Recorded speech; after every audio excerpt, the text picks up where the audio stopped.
అండి అందరికీ మనందరికీ తెలుసు రీసెంట్గా ఇండియన్ ఆర్మీ పాకిస్తాన్ మీద చాలా చాకచక్యంగా పిన్ పాయింట్ యాక్యురసీతో పాకిస్తాన్లో ఎక్కడెక్కడైతే ఉగ్రవాద స్థావరాలు ఉన్నాయో భారత్కి వ్యతిరేకంగా ఎవరెవరైతే పనిచేస్తున్నారో ముఖ్యంగా లష్కరే తోయిబా అలాగే హఫీజ్ సయీద్కి సంబంధించిన జైషే మహమ్మద్ లాంటి ఉగ్రవాద స్థావరాలను చాలా పిన్ పాయింట్ యాక్యురసీతో కొట్టి ఆ స్థావరాలన్నింటినీ భూస్థాపితం అయితే చేయడం జరిగింది.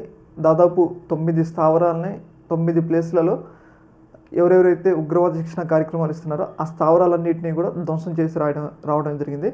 ఇది ఇండియన్ ఎయిర్ ఫోర్స్ యొక్క గొప్పతనం. ముఖ్యంగా ముందుగా గుర్తించిన స్థావరాలను కేవలం 23 నిమిషాల్లోనే పాకిస్తాన్ యొక్క బార్డర్లోకి వెళ్ళి, అంటే పాకిస్తాన్ యొక్క బార్డర్ దాటి మెయిన్ల్యాండ్లోకి వెళ్ళి ఈ యొక్క ఉగ్రవాద స్థావరాలను కేవలం 23 నిమిషాల్లో కొట్టి తిరిగి రావడం జరిగింది.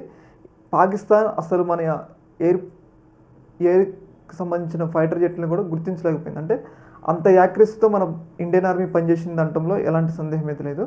అయితే ఈ సందర్భంగా నెక్స్ట్ ఏం జరుగుతుంది, పాకిస్తాన్ ఏం చర్యలు తీసుకుంటుంది మన ఇండియా మీద అని చెప్పేసి అందరూ ఆసక్తిగా చూస్తున్నారు. ఎందుకు అంటే ఒకవేళ పాకిస్తాన్ మన మీద ఏమైనా మిస్సైల్ లాంటివి ప్రయోగించిందనుకోండి, అప్పుడు మనకి ఎంతో కొంత నష్టం జరుగుతుంది. ఇప్పుడైతే మనం చేయాల్సింది చాలా చక్కగా చేసి ఇండియన్లో భారత్లో చాలా సేఫ్గా ల్యాండ్ అయినాం.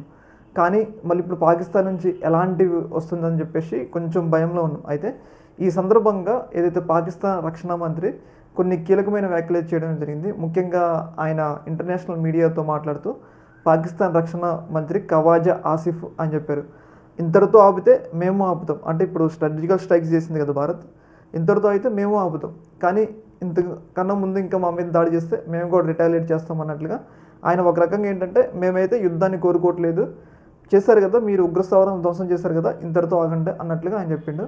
అయితే దీన్ని బట్టి ఏంటంటే ఇంకా పాకిస్తాన్ భయపడుతుంది, మన మీద దాడి చేయడానికి అంత ధైర్యం చేయదు అని చెప్పేసి మనకైతే ఇక్కడ క్లియర్గా అర్థమవుతుంది. ఏదేమైనా కానీ ఇండియన్ ఆర్మీ యొక్క సత్తా ఏదైతే మన ఫైటర్ జెట్లు మన యొక్క వింగ్ కమాండర్లు పాకిస్తాన్లోకి వెళ్ళి చాలా చాకచక్యంగా కొట్టి రావడం అనేది ఇండియన్ ఆర్మీ యొక్క సత్తా అనేది మరొకసారి అయితే ప్రూవ్ కావడం జరిగింది. ఈ విషయం అనేది దేశంలో ఉన్న ప్రతి ఒక్క వ్యక్తికి చాలా సంతోషాన్ని కలిగిస్తుంది. ఎందుకంటే పహల్గామ్ దాడిలో పాపం ఏదో కాశ్మీర్ అందాలని ఎంజాయ్ చేద్దామని వెళ్తే అక్కడ ఉగ్రవాదులు వచ్చి ఇంత దారుణమైన సంఘటన కూడగట్టారు. కాబట్టి ఈ సంఘటనను అందరూ కూడా స్వాగతిస్తున్నారు. ఏదైతే ఆపరేషన్ సింధూర్ పేరుతో పాకిస్తాన్ మీద దాడి చేయడాన్ని, ఈ యొక్క ఇష్యూలో మీ యొక్క అభిప్రాయాన్ని కింద కామెంట్ తెలియజేయండి. Okay, thank you.